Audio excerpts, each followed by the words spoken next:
வணக்கம்.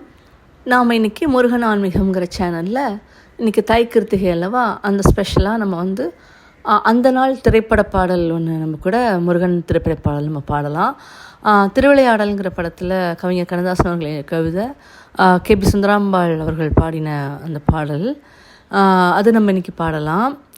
நம்ம அது மூலமாகவும் பக்தி அடையலாம், பக்தியை பரப்பலாம், பக்தியை உணர்வு நம்ம பெற முடியும். நிறையா இருக்குது. கந்த புராணம் இருக்குது, திருப்புகள் இருக்குது, நிறையா வேல்மாறல் இருக்குது, வேல் விருத்தம், மயில் விருத்தம் நிறையா இருந்தால் கூட, கந்த சஷ்டி கவச்சம் நிறையா இருந்தால் கூட, இந்த மாதிரி திரைப்படங்கள் வாயிலாகவும் அந்த காலத்தில் நிறையா பக்தியை ஆன்மீகத்தை வந்து வளர்த்துருக்காங்க. முருகனுக்குன்னு இல்லாமல் எல்லா கடவுளர்களுக்குமே திரைப்படங்கள் வந்திருக்கு. அதை பார்க்கும்போது சின்ன குழந்தைங்களுக்கு நம்ம இந்த மாதிரிலாம் காட்டும்போது அவளுக்கு வந்து பக்தி உணர்வு ஏற்படும். நம்ம அந்த பாடலை இன்றைக்கி பாடலாம்.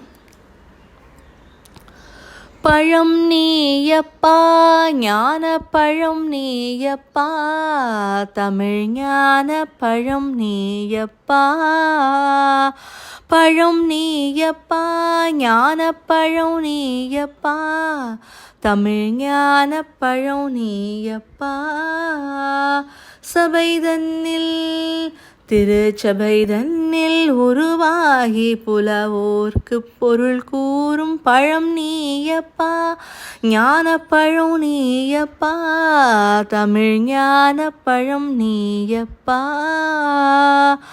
கண்ணொன்றில் கனலாய் வந்தாய், நெற்றி கண்ணொன்றில் கனலாய் வந்தாய், ஆறு கமலத்தில் உருவாய் நின்றாய், ஆறு கமலத்தில் உருவாய் நின்றாய், கார்த்திகை பெண் பாலுண்டாய், திரு கார்த்திகை பெண் பாலுண்டாய், உலகன்னை அணைப்பாலே திருமேனி ஒரு சேர்ந்த தமிழ் ஞான பழம் நீயப்பா.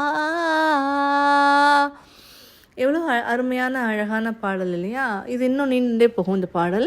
இதுக்கு முன்னாடியும் நல்லாயிருக்கும். பிரணவ ஞான பழத்தை பிழிந்துன்னு ரொம்ப நல்ல அருமையான இந்த திரைப்பட பாடல். இது ரொம்ப நல்லாயிருக்கும். இது கேட்கும் போதே நமக்கு பக்தி உணர்வு ஏற்படும். இதுக்கு நம்ம விளக்கம் தர வேண்டியதில்லை. நம்ம புராண கதையை தான் அப்படியே சொல்லியிருக்காங்க. சூரபத்மனை அழிக்கிறதுக்காக சிவபெருமானோட நெத்திக்கண்லேருந்து தீப்பொறி பறந்து விழுந்தது, இந்த கதையெல்லாம் நம்ம கேள்விப்பட்டிருப்போம் இல்லையா? அதை தான் இந்த பாடல் வரிகள் அப்படியே நமக்கு உருக்கமாக வெளிப்படுத்துகிறது.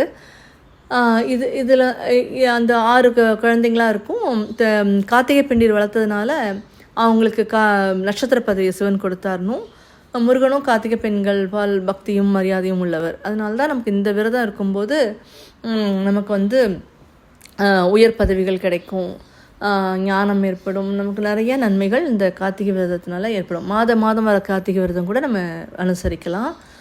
அதாவது நம்ம ஏதாவது ஒரு வேலையை நம்ம சிறப்பாக செய்யும்போது அதற்கான பதவி, போஸ்டர் அதெல்லாம் நமக்கு கிடைக்கிறது அப்படிங்கிறத இந்த இது நிரூபிக்கிறது இல்லையா? ஸோ அதனால் இந்த விரதத்துக்கும் போது இந்த பாடலை நினைவு கூறலான்னு எனக்கு தோணித்து. அதனால தான் இந்த பாடல் பாடினேன். அப்புறம் பார்வதி அன்னை வந்து ஒன்றா அணைக்கும் போது உடம்பெல்லாம் ஒன்றா சேர்ந்து 12 கைகள் உள்ள திருமுருகனாய், 6 முகமும் 12 கைகள் உள்ள திருமுருகனாய் நமக்கு முருகப்பெருமான் கிடைத்தார் அல்லவா? அதனால் இந்த பாடலை வந்து நம்ம பாடி பயன்பெறலாம்.